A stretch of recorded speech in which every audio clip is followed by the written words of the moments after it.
Good morning, everyone. Well, truly, we are embarking, on an exciting journey to learn about a big concept, artificial intelligence. Is it AI? Is it artificial intelligence? Is that That's the word? correct. From Katie here. Just want to share this. In my office, every flower is artificial flower, but they never offer me any advice. But today, we are particularly interested or curious about what AI can offer us. So I want to share a funny sort of anecdote or incident that I experienced with my son, younger son, Joshua, 9 years old, 2 weeks ago.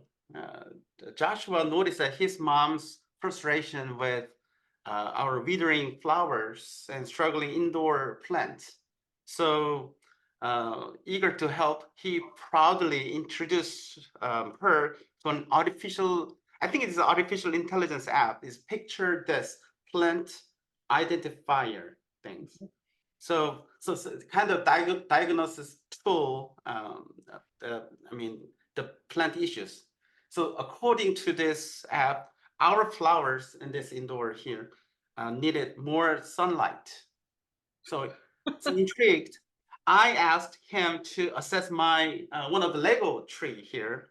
Obviously not a real plant, just plastic. But astonishingly, the AI app suggested that even my Lego tree needed more sunshine and water. So I know it's nothing to do with AI, but I'm so curious and eager to hear from Katie what she really shared with us.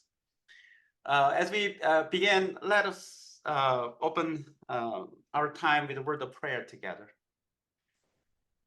Heavenly Father, we gather here with open minds, ready to embrace new technologies and face some new challenges as well. So grant us the wisdom, not only receive this information passively, but engage actively and critique constructively and learn some valuable lesson from Katie this morning. Just we pray. Amen. Amen. Okay. I want to turn to Kyle for any technical assistance in the instruction and guidance. So as Katie is giving her presentation, I would like to make sure if everyone would stay muted unless there are questions that she's offered to ask. And let's just enjoy the show. And Terry, take it away. Well, top of the morning, everybody. Happy St. Patrick's Day weekend. I'm Terry Morrison, and it's so nice to have you all here today. It's my honor and privilege to introduce our guest speaker, Katie Povejsil, who is retired from the tech world in Silicon Valley. She has degrees in engineering, but felt a calling for marketing and business development, and worked for Apple and many other companies in Silicon Valley. While Katie is not a computer scientist, she says, she has been watching the development for decades of AI, and she never knew if she would actually see it mainstreamed in her lifetime. And here it is. So the answer is very clear. Katie and her husband, Bill Skull, are adventure travelers, and Katie's a photographer, among many other things. And she, when she was in high school, she taught herself to shoot pictures, develop them, and print them into images, and just loves photography, and I'm sure has done many gorgeous things.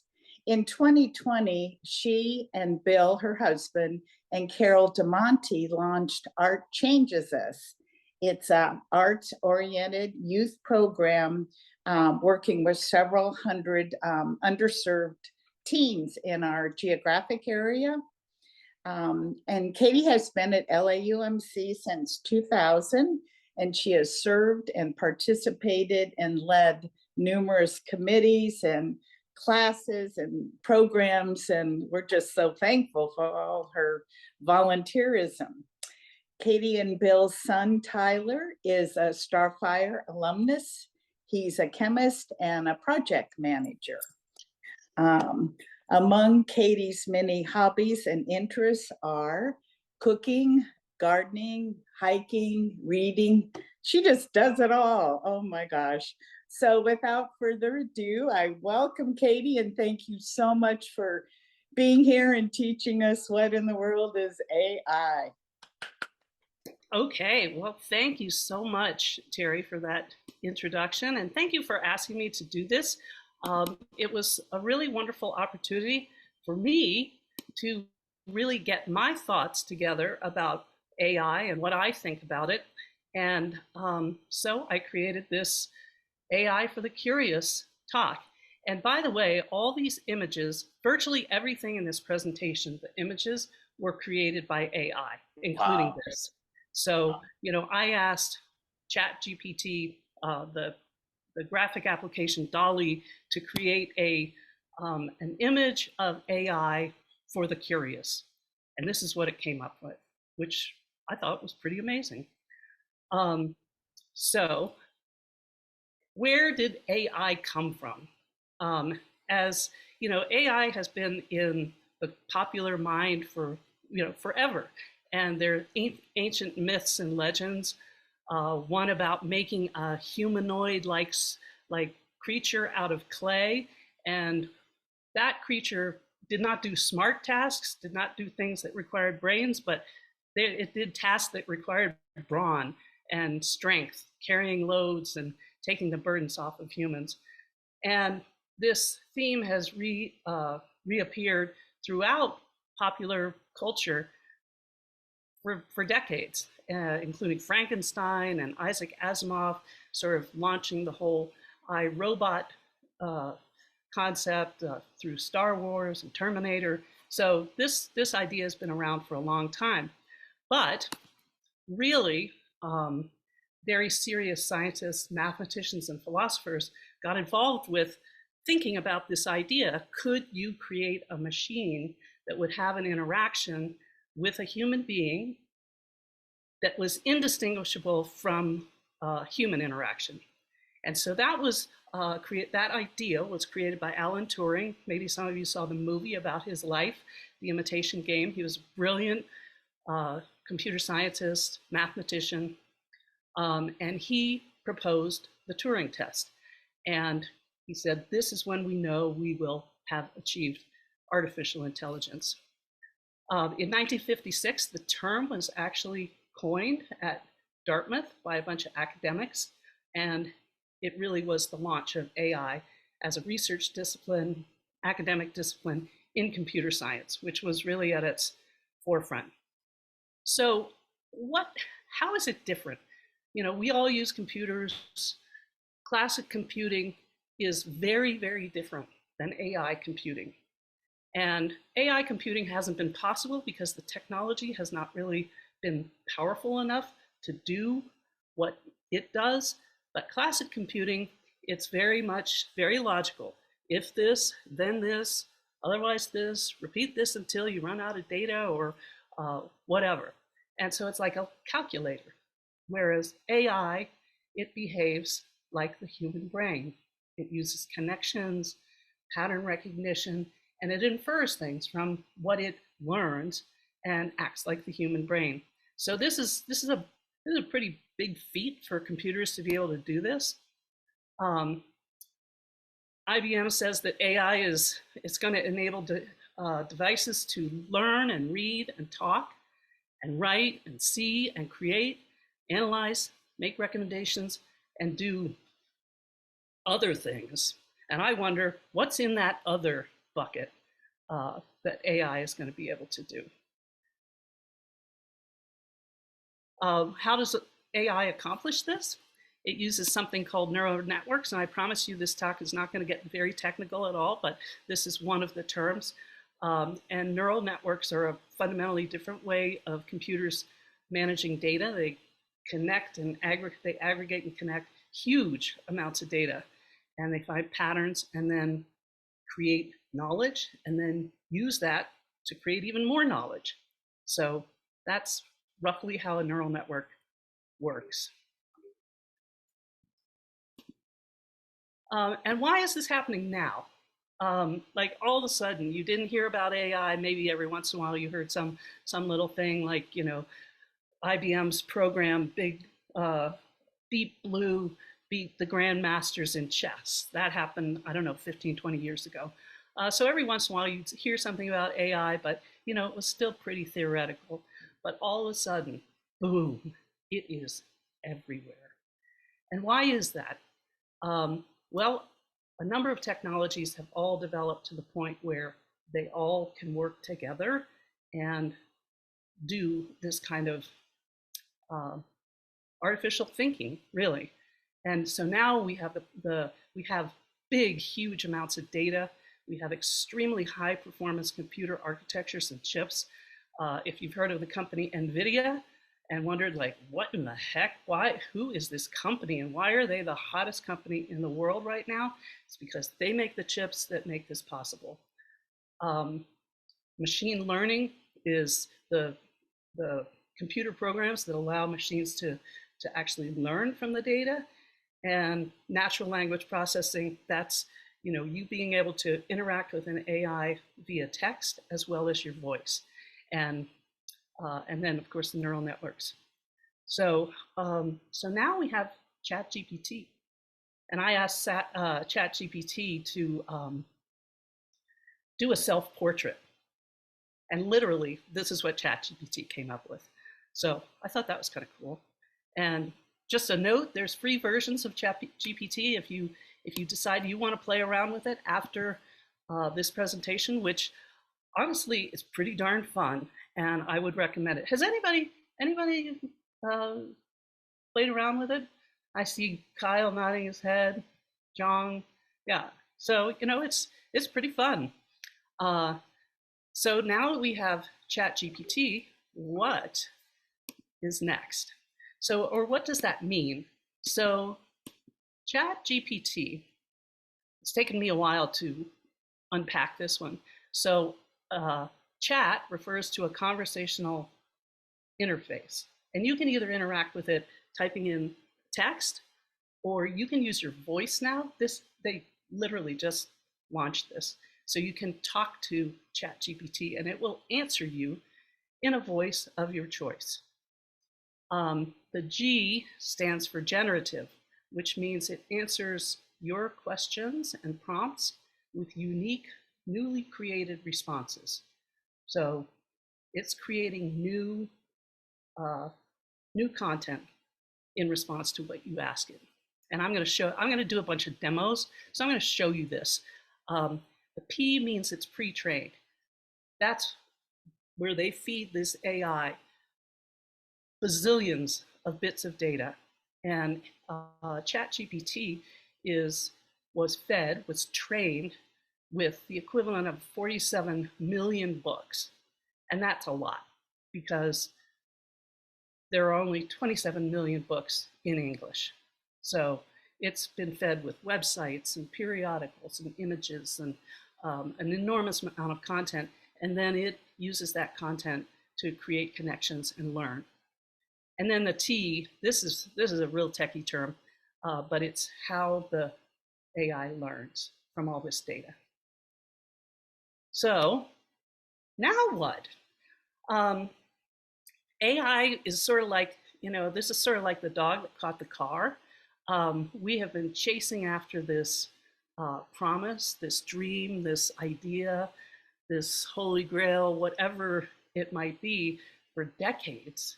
And now here it is. And this is raising some very serious questions about what is this and what does it hold for the future? And so the question is, are we excited or are we concerned? And in a word, the answer is yes. And I asked ChatGPT to generate a Pandora's box, and this is what ChatGPT came up with.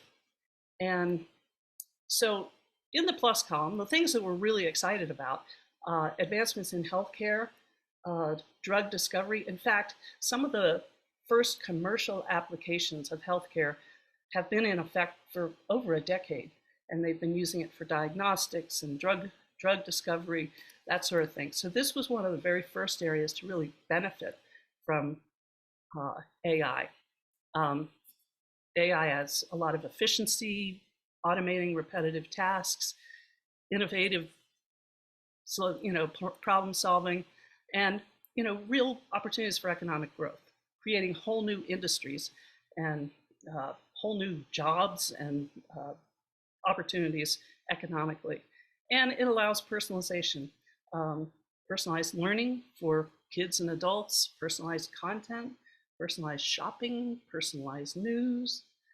But then we have, in the minus column, we have a lot of privacy and ethical concerns. There's some pretty serious issues on this side. There are jobs that will be lost. There are jobs that will be replaced by AI. A woman that I know, her daughter is a graphic designer, and she's in graphic design school right now. And future employers are telling those students that they just laid off their graphic designers and they're doing everything with AI. So I think that's a little, I think that's a bit of an exaggeration, because they will need those designers. In the end, you have to have somebody that knows how to make something look good, but jobs will change, and people that are trained for certain jobs are going to be needing to be retrained for some other kinds of functions.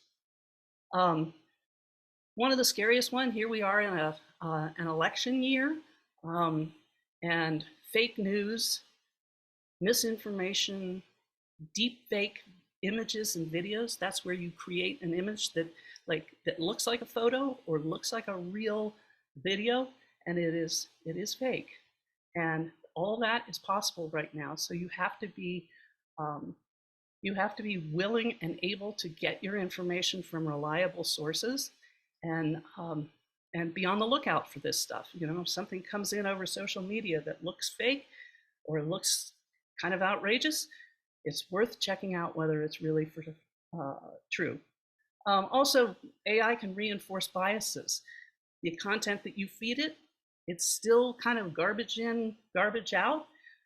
If there is biased information that is fed into an AI, you're going to get biased stuff that comes out. So that's another thing to be on the lookout for. And probably, one of the scariest things is the exploitation of children. And we saw that with social media, and AI will cause equal, if not greater, challenges in that area. And then finally, unequal distribution of AI benefits. What that means is that AI will disproportionately affect better education, higher income, more skilled kinds of people, and not advantage the people that are less so. So those are the, there's pluses and minuses. And so, people say, are you in favor of AI or are you against it? Honestly, I don't know. There's good and there's bad. 50% of AI researchers think there's a 10% or greater chance that we extinguish ourselves because we are unable to control AI. And so that's kind of scary. So I think there is a good conversation around how do we maintain control over this thing that we have created. So your life is already full of AI. It's in your phone. It's any smart speaker you have in your house. If you have an Alexa, or if you use Siri or Google Assistant or Nest thermostats, those are all run by AI. When you get recommendations on Netflix for which movie you should watch next, that is an AI that is recommending that. Advertising on Facebook or Instagram, it is tailored to you because of AI. And medicine, of course, education, navigation, if you use Google Maps or Waze, excuse me.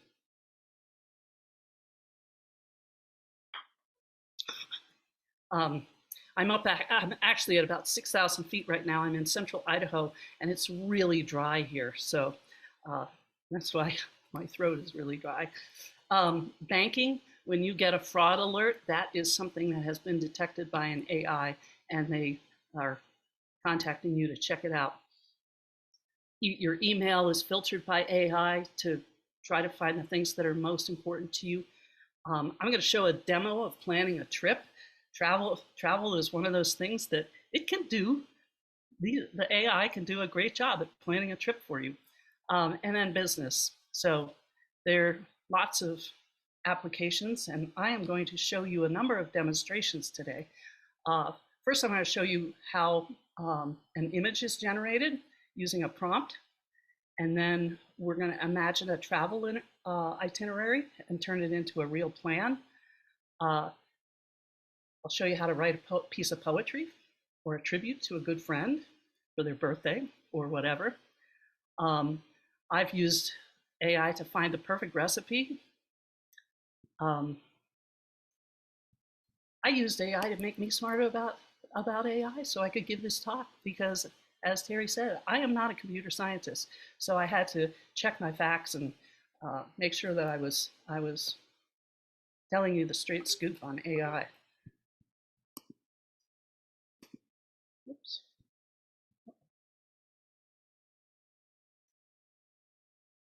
Hang on a second here.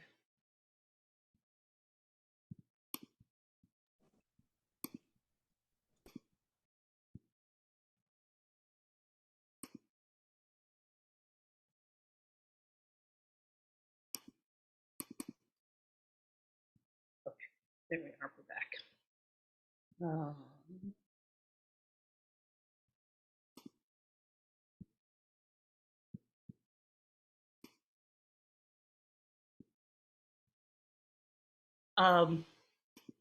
Also finding local hidden gem restaurants. That's another thing we'll do.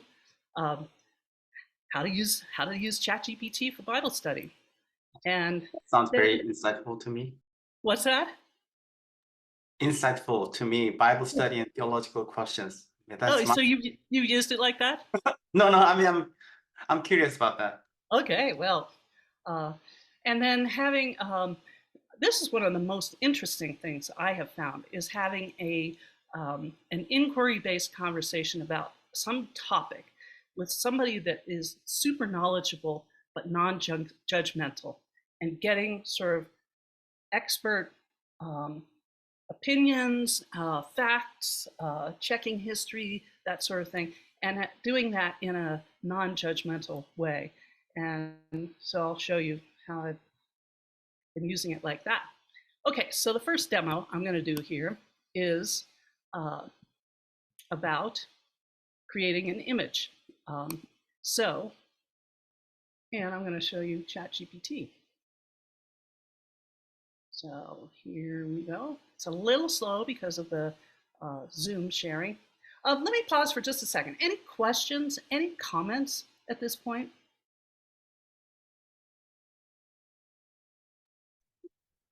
Katie, I'm just curious about this whole beautiful artwork. Who has a copyright of these images and the production? Well, that is a really good question, John. I don't know. I don't know the answer to that. But I believe that's yours. That's the mine. graphic. Yeah. Yes, so here was me. I put this in to this AI called DALL-E. DALL-E is part of ChatGPT. So this is the ChatGPT interface. And by the way, John, it has a tool called Planty, and that is an AI for plant care. I'm gonna try that app. Maybe. Yeah, there you go. Yep. And then there's a logo creator. There's DALL-E, which is this image creator. It has other GPTs. It'll do, personal color analysis, drawings, logos, and these are all things created on the ChatGPT platform. So these are specialized task tools. So I'm going to go back to. So I'm going to go back to. Somebody have a question? Yes, Katie. In the previous slide where you had a list of very great ideas for how AI helps us, there was one about having a conversation, inquiry-based conversation with a super knowledgeable Expert. Yeah. expert that was non-judgmental. It seems like that flies in the face of all the fake stuff that AI can help with.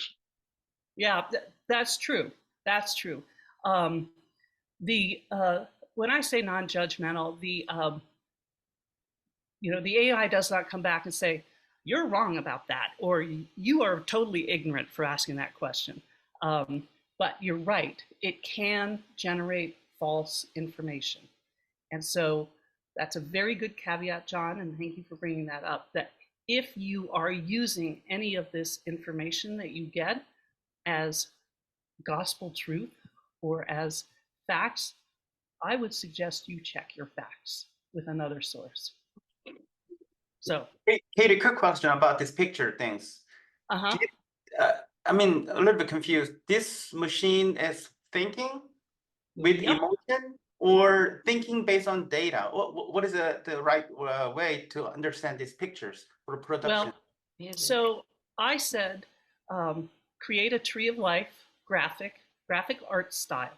So graphic art style is, so you could say, make it a painting style, make it Picasso style, make it minimalist style, and different. And we'll do that live in just a minute. And so it looks at all the millions and millions and millions of images, billions of images it has been pre-trained with, and it finds, okay, what does a tree of life look like? What does, and there's certain parameters for a graphic art style where you have this kind of style as opposed to something that looks like a painting. And so it is then creating based on my prompt. And so it comes back and it says, here are graphic art illustrations. And so then I said, these are a little dark. Let's use a more summery color palette. And it came back with this. It's like, whoa. And then I said, okay, make the teal color more green. And it's like, you want more green? Here you go. And I was like, okay, we've gone a little too far here. And then I went off on a tangent to ask it to draw a dog in a certain artist style. But then I came back to the tree of life and nature metaphor. I asked it to do a butterfly. I said, can you do a bay spot checkered butterfly in Cameron Moberg style? Cameron is an artist. He's a street graffiti artist. And I thought these were just beautiful. And then I went back to the tree and I said, add a garden full of wildflowers and butterflies. And it added this. And then I said, I want some poppies. And it put poppies all over the tree. So then I said, keep the poppies on the ground, not the tree. And then it created this.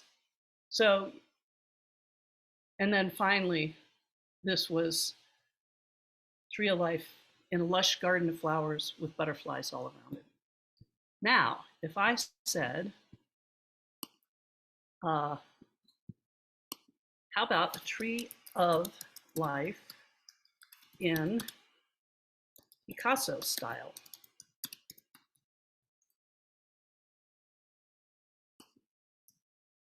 And I hit enter, and it thinks for a minute.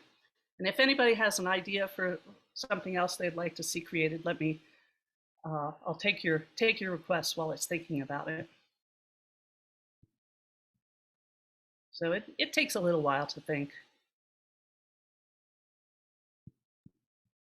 And Have you ever had a moment where it had a limit? a limit to the, I have a subscription to ChatGPT, so I have not run into something with my paid subscription. But when I was using a free version, there was a limit. You could generate 10 images a month or something like that. Okay. So, Hey, Let's see. Katie, can we do Dale Chihuly style? Okay, let's see. I'm going to stop sharing for just one moment because it's really slow because of the Zoom sharing. But I assume the Picasso style means that all the sources come from not the Picasso's books and things, but internet-based sources. Probably books, internet based.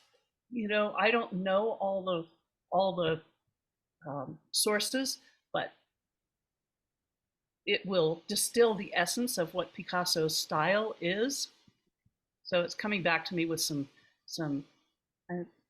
oh, okay. It's blown glass. It should look like blown glass if it's Dale Chihuly.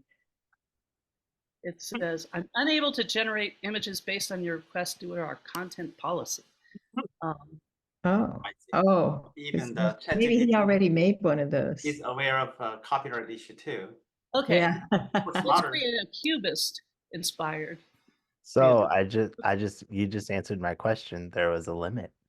There's Thank something that heaven. it could not create. So glad to learn that. So apparently, Katie, yeah. Katie, I had way back in November when I had a birthday, one of my friends created a birthday card for me. She didn't create the card, but she created the saying that came through artificial intelligence.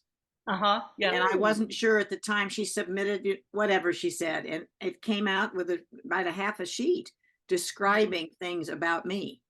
Yeah. And yeah, it was fun. Because okay, here we go. Here's our cubist tree of life. That's actually pretty nice. That would be a nice stained glass window. So, okay, I'm going to move on to the next demo. I loaded these demos so that they're not all in real time because, as you can see, it sometimes takes a little while, and I want to get through as many examples as possible. So my next demo shows planning a 2-week trip to Italy. And so I asked ChatGPT to come up with so my prompt, what I asked it was plan a 2-week trip to Italy, avoiding typical tourist destinations. And ChatGPT comes back with planning a 2-week trip to Italy, avoiding typical tourist destinations, blah, blah, blah. Day 1, 2, 3 to Milan, and it talks about various things to do in Milan. And then days 4 to 6 in Liguria, how to get there, transportation options, food that you shouldn't miss. Days 7 to 10 in Umbria, and again, things to do, sights to see.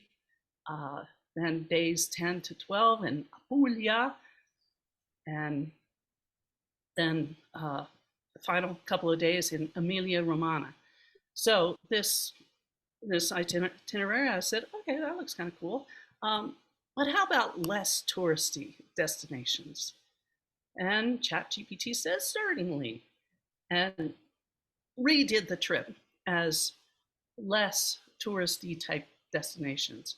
And so it gave me an alternate itinerary, included some of the same things. So then I was curious, what are the most charming but least visited towns in Italy?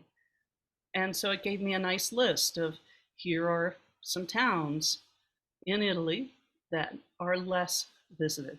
And I've actually been to Asolo in the Veneto, and I can testify, yes, it is not an overly tourist,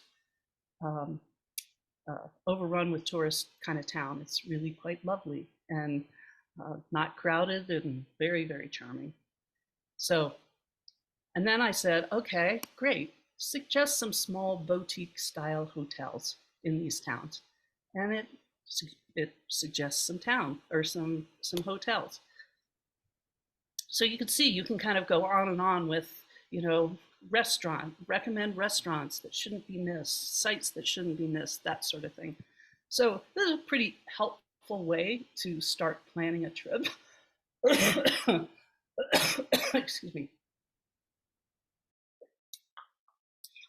we're planning a trip to go to Slovenia later this year, and my husband got a basic outline of a trip to Slovenia and then started and used ChatGPT a lot in the research for hotels and things to do and that sort of thing. So this is a wonderful planning tool. And now I'm going to go on to my third little demo here. And this is to your comment, Jane.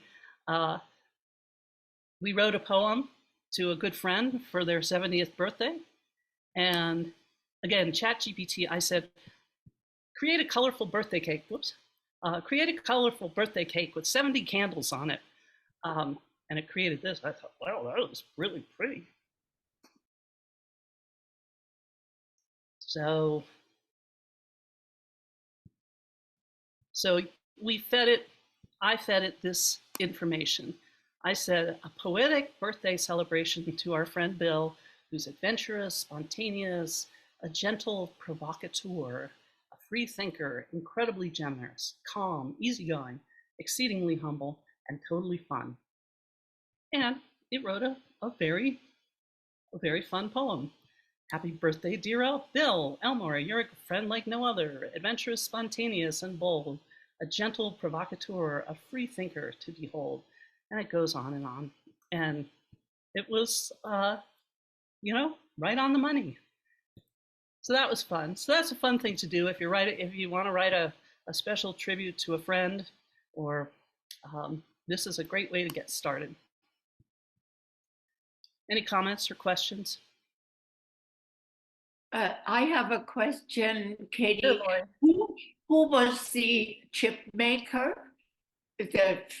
That is a company called NVIDIA. It starts with an N, V-I-D-E-A. Or D-I-A. NVIDIA. Thank you. Well, you have probably seen the name of this company in the news. They're here in San Jose, and they're really like pretty darn hot stuff. They might be the most. I was hoping it'd be Intel. Welcome like an Intel stockholder. I have a friend that works in NVIDIA, and he travels from India to California to the East Coast to, Yeah. So I have a close friend in that industry. And it's a company that's been around for like 25 years, and they actually made their name building chips and graphic accelerator chips for gaming, for making very realistic video games, computer games. And then, it was kind of a leap from the computer gaming for these high performance processing chips to AI that made quite a lot of sense for the company. And okay, my next demo is how to find a perfect recipe for chicken korma. And so one day I got in the mood to make chicken curry. But I also had heard, I've eaten something called chicken korma, and I wasn't quite sure. Whoops, this is the wrong one. That's my Bible study.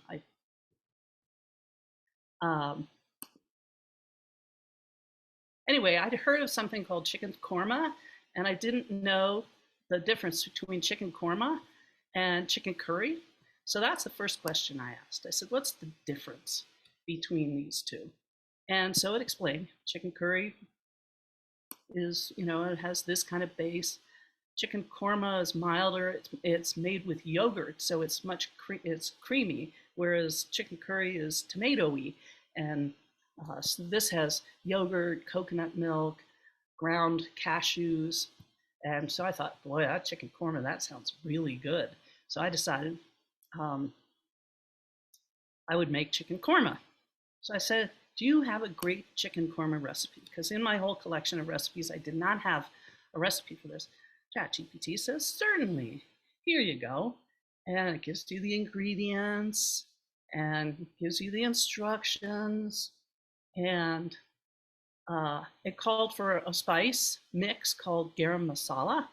And I didn't have any of that. So I said, what's in that? So that I could make my own. And it gives me a list, and I asked, what are the proportions of these spices to make a mildly spicy garam masala? So it gave me a recipe for that. And so then I cooked this recipe, and it was splendid. So that was pretty cool. So yeah, so this recipe has now been entered into my my collection of recipes, and I will be making it again. My next demo is, how did I prepare for this talk? I needed to be kind of smart-ish about AI. And actually, we're visiting friends here in Idaho, and he's involved in biotech and pharma, and he started asking ChatGPT really complicated scientific questions, and he was like, okay, and having a further discussion. So you can get pretty technical with ChatGPT. So I asked about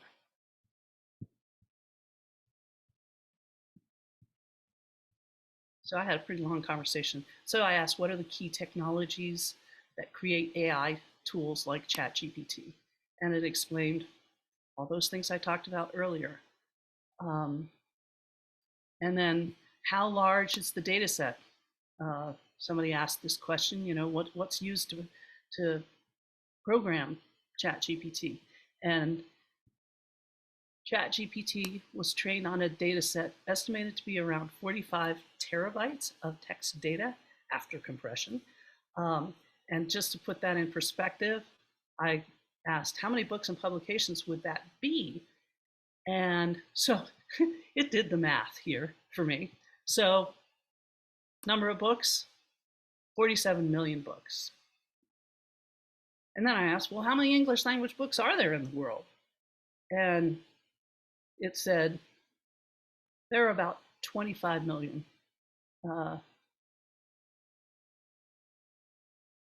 And then asked for a simple description of neural networks and on and on. So that's how I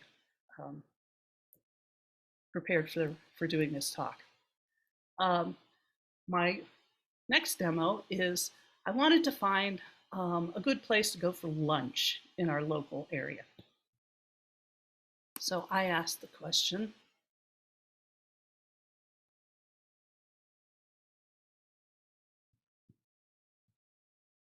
what are some hidden gem lunch restaurants near 94024, Los Altos zip code? And you could do this for anywhere. You could say in Paris or in Florence or in wherever you want to go. So here's a list of hidden gems, and I thought, well, Chef Choose is not exactly a hidden gem, but okay, fair enough. And I said, then I narrowed it down and said, how about Asian hidden gems?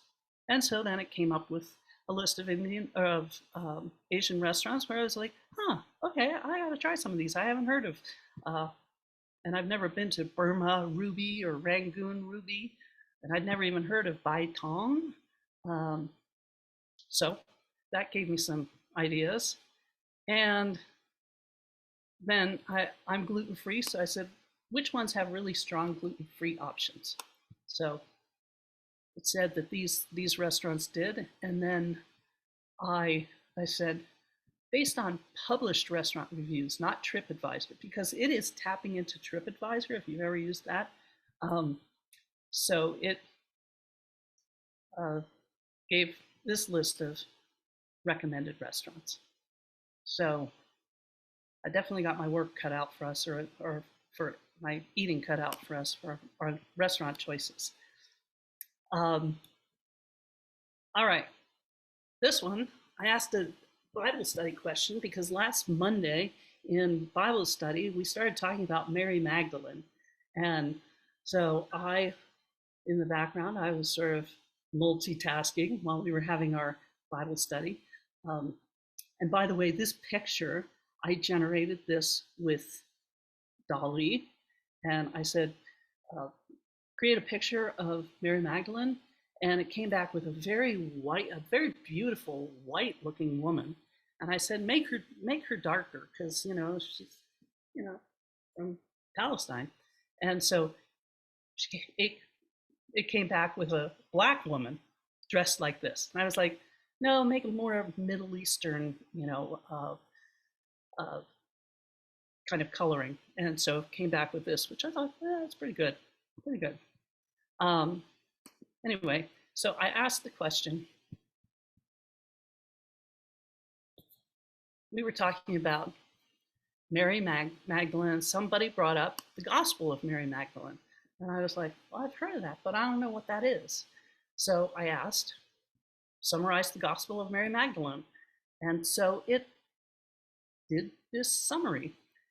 And I thought this was fascinating. And, you know, the bottom line, the Gospel of Mary Magdalene only survives in fragmentary form.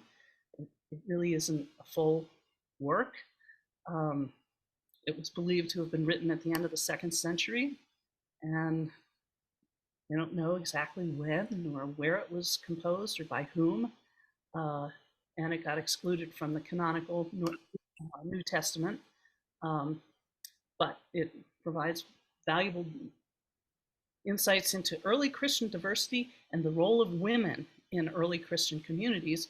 And as we've seen in our Bible study, those roles are somewhat less, they receive a little less coverage or more subtle coverage.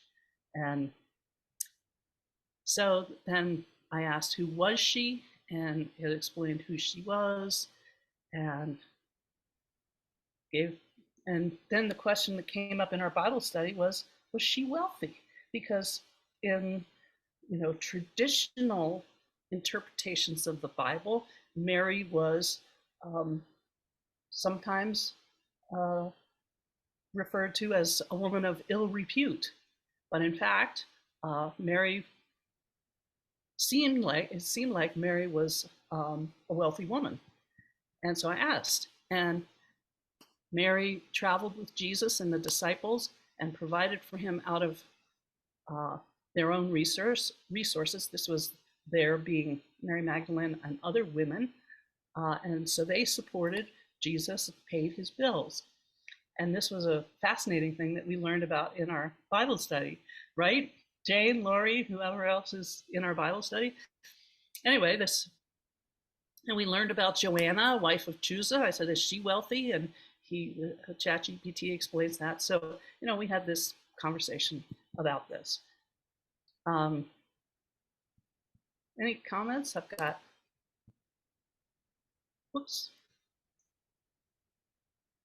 All right, and then my last demo here is to calmly discuss a controversial topic. And so what's the most controversial topic I could come up with? I came up with settlements in the West Bank. And again, I asked ChatGPT to generate an image of what a settlement in the West Bank looks like, and this is what it came up with. And I don't know if you've ever visited that part of the world. If anybody's been there, tell me if this is accurate, because I've visited there, but I have not seen settlements.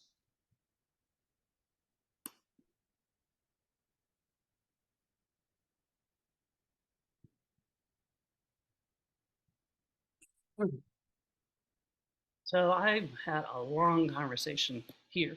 So explain Israel's policy about settlements in the West Bank and the issues around that policy. So this is, you know, and compared to just using Google, Google would provide a lot of resources, but it would take a lot more digging and sort of going to those sources and reading them and sort of doing my own synthesis and analysis of what I was learning from that source.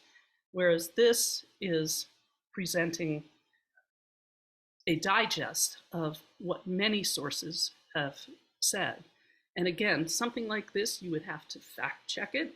If any of these facts you're going to quote to your friends or whatever in conversations that you might be having about a controversial topic, I would urge you to make sure you check those facts. But interestingly enough, it gives Israel's viewpoint, It gives the Palestinian viewpoint and then talks about the issues surrounding the policy, the fact that it has stalled the peace process, it's raised a lot of security concerns, it's raised legal controversies, and it's really divided the Israeli people, because there are Israelis that ardently support it, and there are very vocal opponents. And so it's been a very divisive issue within Israel itself, among the Israeli people. Then where the US and international communities stand on this, then I said, well, how extensive are these? And it gave, I didn't know this. It's estimated that about 450,000 Israeli settlers live in the West Bank, exclusive of East Jerusalem, where there's another 200,000. And there's over 130 of these settlements. And some of the settlements are located near the Green Line, which was the armistice line at the end of the 1948 war. Anyway, it kind of summarizes each of these aspects of it, and which ones are oldest, where's the wall and how does that work. So it talks about the barrier, and you could go on and on. So that is it for my little demos that I have. I am now, I will now take questions and let ChatGPT answer your questions. I just went to the App Store. I guess that's where you get Chat GPT. Is that correct? Yeah, for your phone, yes. Yeah. And it's you've got several choices here, but one of them says the official app by AI. Is that the one that I get, or the one powered by Chat GPT? OpenAI is the company that makes ChatGPT. So who would like to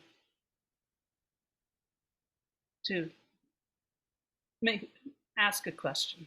Any question? Katie, Sandy Hansen raised a question in the chat space. Have you compared ChatGPT responses to Wikipedia?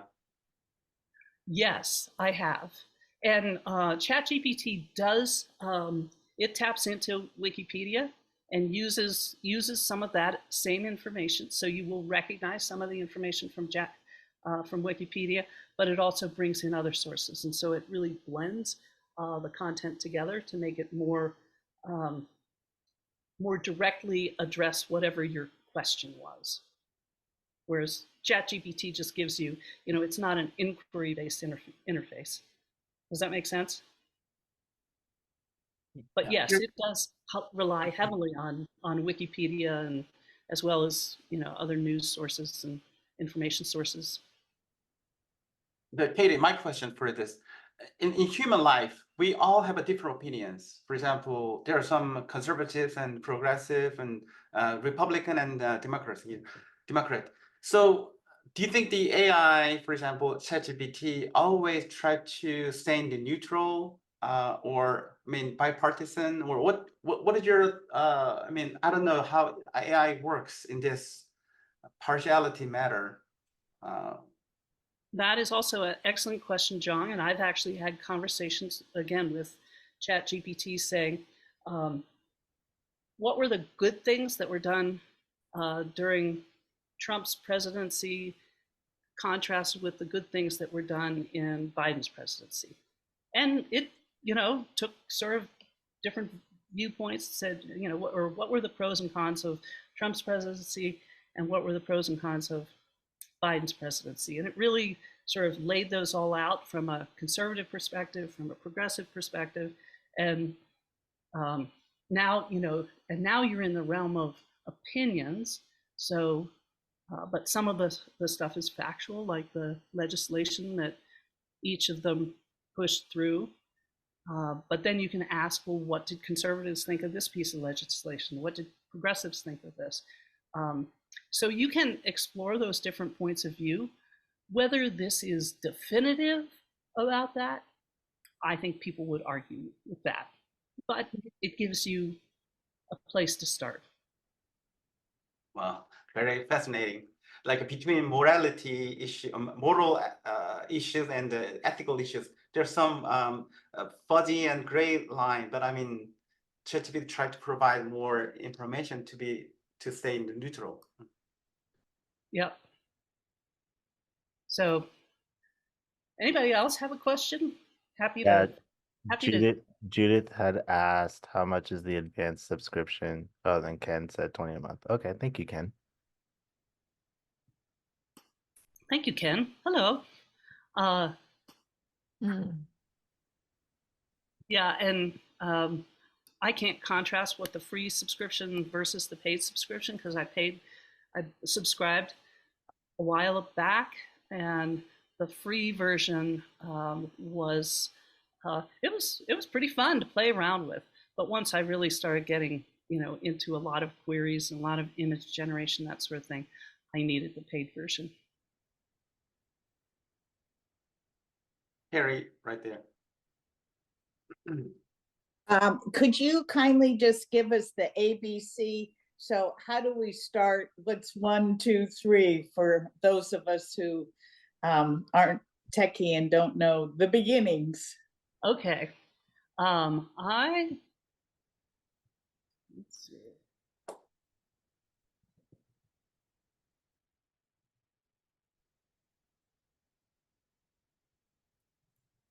Let's go back.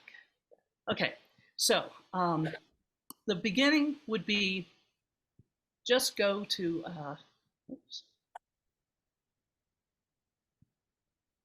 just go to chat.openai.com,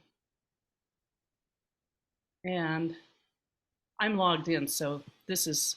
But you go to that web address, and you can sign up for a free account. And I would just start there.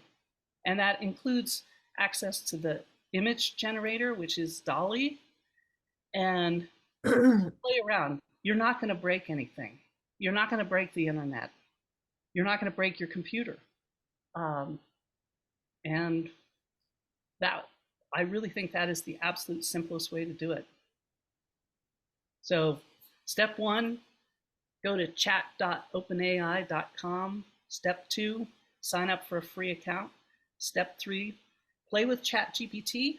And you can either do this on a laptop or you can do it on the phone. As someone said, they just went to the App Store and you can download ChatGPT, the app, on your phone.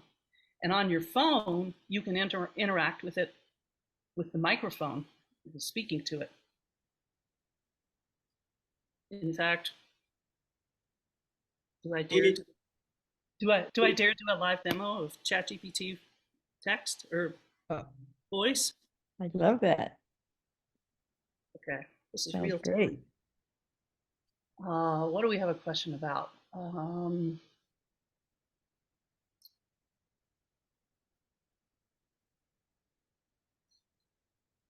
So I'm going to ask the question. What are fun things to do in the San Francisco Bay Area?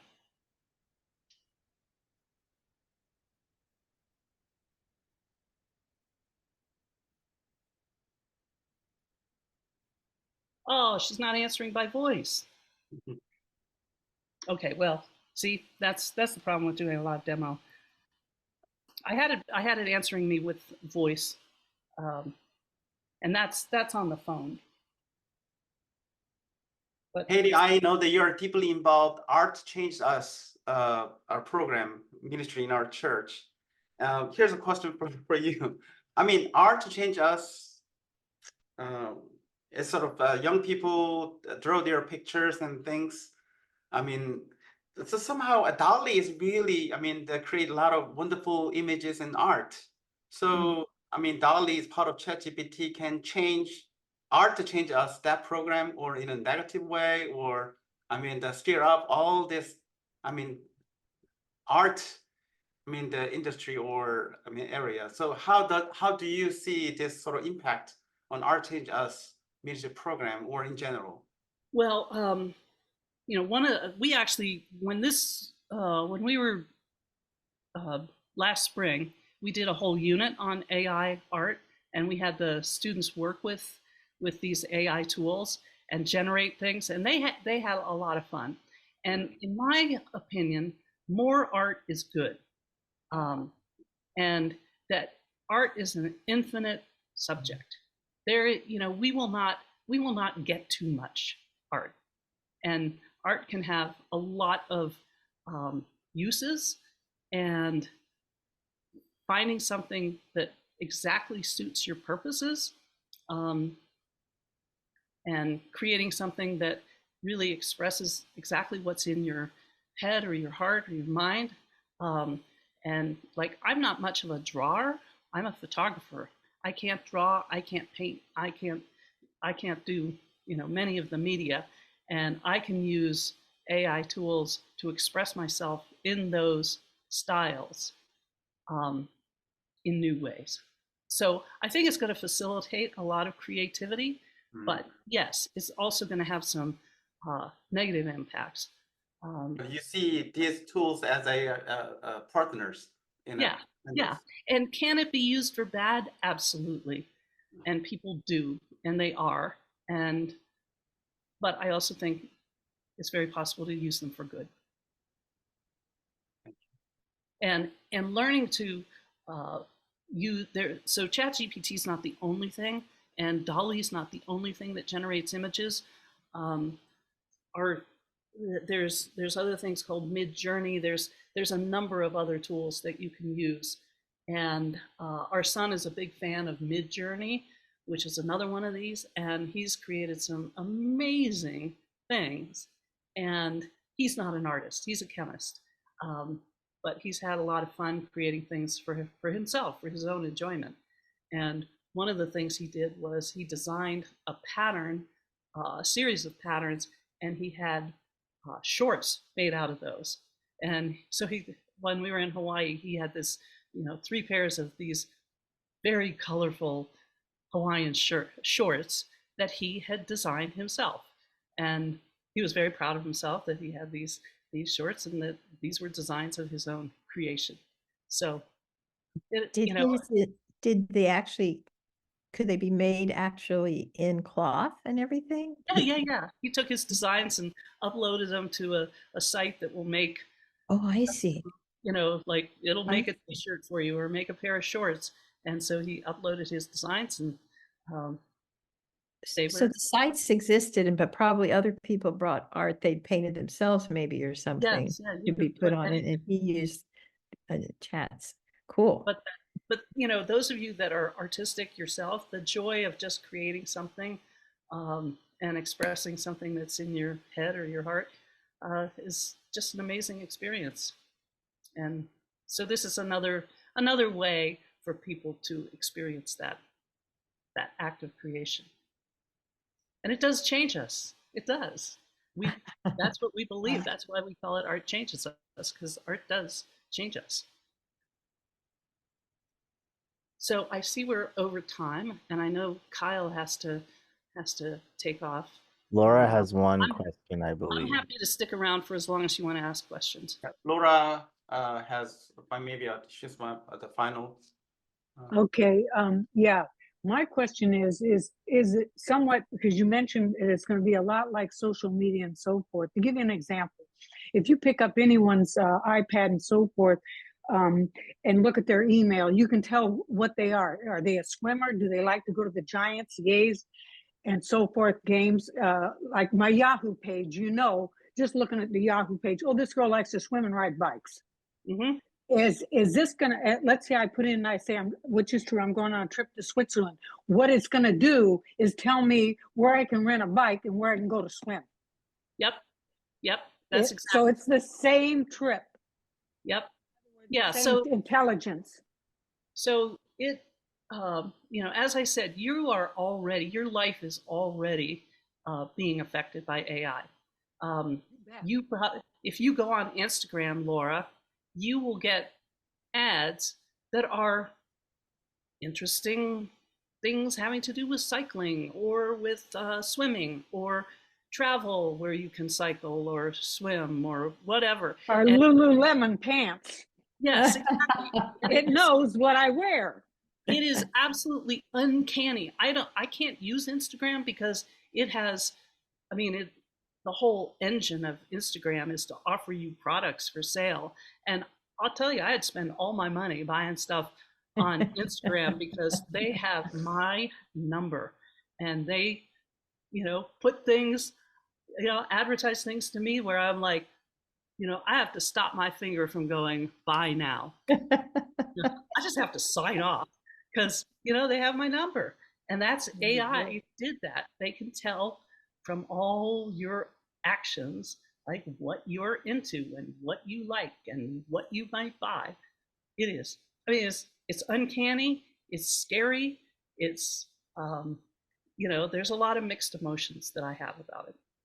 Same with social media. When social media started to be a thing, I thought it was a very exciting idea. And I was terrified for our son, who was, a preteen at that time, like 13. And I thought, this is good for some things, and I think it's very, very bad for children. And that has turned out to be true. It's very bad for kids. And I wish I had put my foot down and said, you can't use social media until you're 16. But I didn't know enough about it then. And so I think, some of those same kinds of controls with children are really necessary, because I think things can get out of control pretty quickly. You start asking certain questions, it's going to give you answers. And so.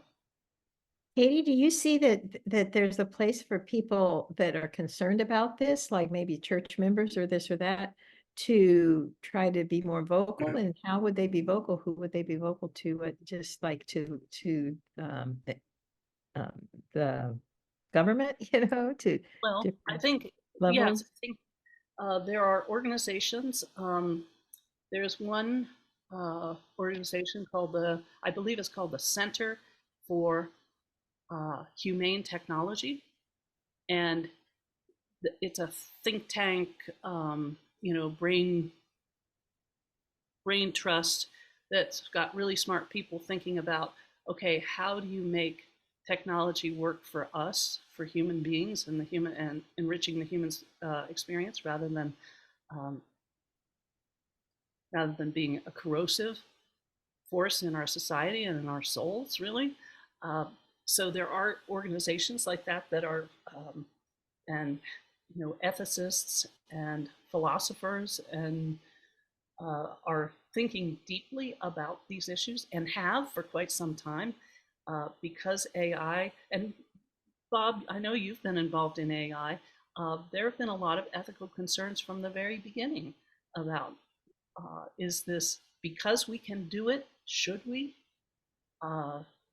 And so those are the kind of organizations that are recommending things either to companies, and companies that are responsible are considering the downsides, and then government regulation, can that really keep the genie under control? And that one, the jury's still out, but I know that the European Union has moved a lot more quickly than the American government has in terms of restrictions. Wow. Good answer. So, I think making your concerns known to the companies that you do business with, as well as your representatives, and saying, I'm really concerned about this. I'm really worried. And I hope you're working on this. Katie, I have a question. Do you have any advice for somebody? There's lots of people out there starting their own companies, and how can they guard against, how can they use ChatGPT, but guard against it hurting their company or doing immoral things with their company's info, or I don't know what I asked them, but just might it affect an entrepreneur, small entrepreneur specifically, for the good or bad? I think a lot of the dangers really, I think for smaller businesses, it's going to be a tremendous help in terms of efficiency and them sort of getting answers to problems and challenges that they have and getting to those answers quicker. The other thing that these tools are doing is allowing software to be developed at record speeds. And so so companies are able to bring things to market faster, get more customer input, guide their development, that sort of thing, as a result of these tools making things more efficient. However, a tool, you can really hurt yourself with a circular saw. And if you don't use it right, and if you don't use this correctly, I think you can write bad code, and bad code can cause problems. So it really is incumbent on us as human beings to learn how to use the tools and use them correctly. That's my best. That's my best answer. Great answer. It kind of sounds like almost a religious question, doesn't it? It just brings out the best of the essence of human nature to exactly. And we all know that there is darkness that lurks in the hearts of humans, and there are people out there that have ill intent. I mean, again, it's a wow. I mean, a lot of, the full engaging conversation topics. And also, I feel that this is a really big question for us. But also, big gratitude to Katie for sharing a lot of resources and beautiful PowerPoint and excellent presentation. Give her big hands. And Katie, thank you so much. It was so informative. And before everybody goes, I just want to make a real quick announcement. Our next Zoom for gen2gen in April will be April 19th, which is a Friday at 11 o'clock. So please mark your calendars. And our topic will be communicating my wishes if I am seriously ill. And Dr. Peter Pompey will be our guest speaker and give us updates on advanced directives, conversations to have with family, friends, doctors, etc. So it should be very interesting. So please mark your calendars. But Katie, thank you so much. You did a fabulous job. Personally, I want to go back to the video again and rewatch this whole session. It's really valuable and enriching conversation. So I'm sure that Kyle will help us to upload those video when he's available to edit and put it up on our website, gen2gen page. So thank you so much for everyone again. And also special thanks to Katie for your excellent presentation today. It's a blessing to all of us. Thanks so much, everyone. Have a wonderful day and rest. Bye-bye. Bye-bye.